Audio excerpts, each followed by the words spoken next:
the idea of 12% compulsory KiwiSaver savings, I'm sure will be popular the first time people hear it, until people ask, where does the money come from?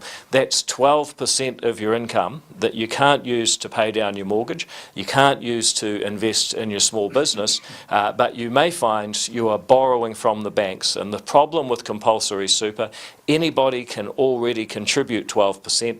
People don't, because they want to pay off other debt and invest and save in other ways, such as paying down their mortgage and investing in their small business.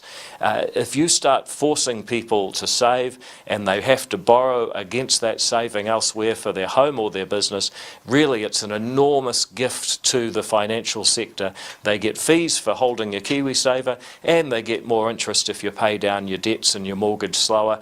I think it's a policy that needs a lot more scrutiny than it has had so far, because ultimately forcing people to use 12% of their income with no exceptions for building a business, no exception for paying down your mortgage, and no relief on the other taxes you face, I think will be disruptive for New Zealanders. And anyone who thinks that the money comes from the employer, I'm sorry, it comes from your remuneration package. It's 12% off your income forcibly, when many people who currently have that choice don't actually make it.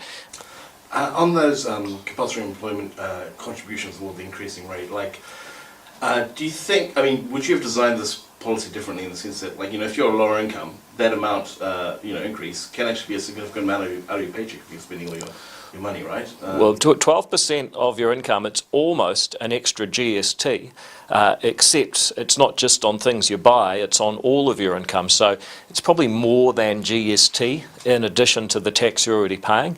So for us to support it, you'd have to see, are we going to give people dispensation to pay off their mortgage? Because that's the best thing most people can do for their long-term future.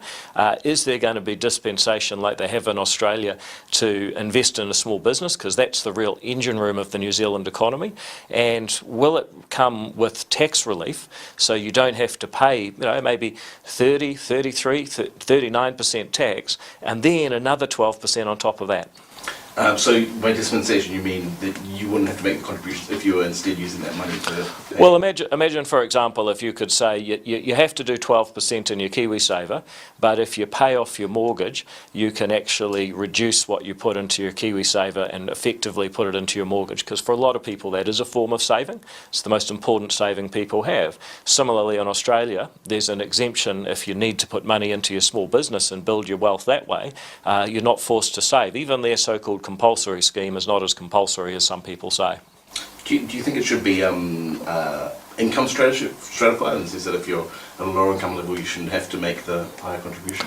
Well, just remember, everybody needs the income when they retire, and it's a percentage. So I'm not in favour of more progressive taxation, but we have to be honest about where the money comes from. This 12% is not free money. That's why most people don't do it now. That's why they're making or proposing to make compulsory what actually is currently not a choice most people make.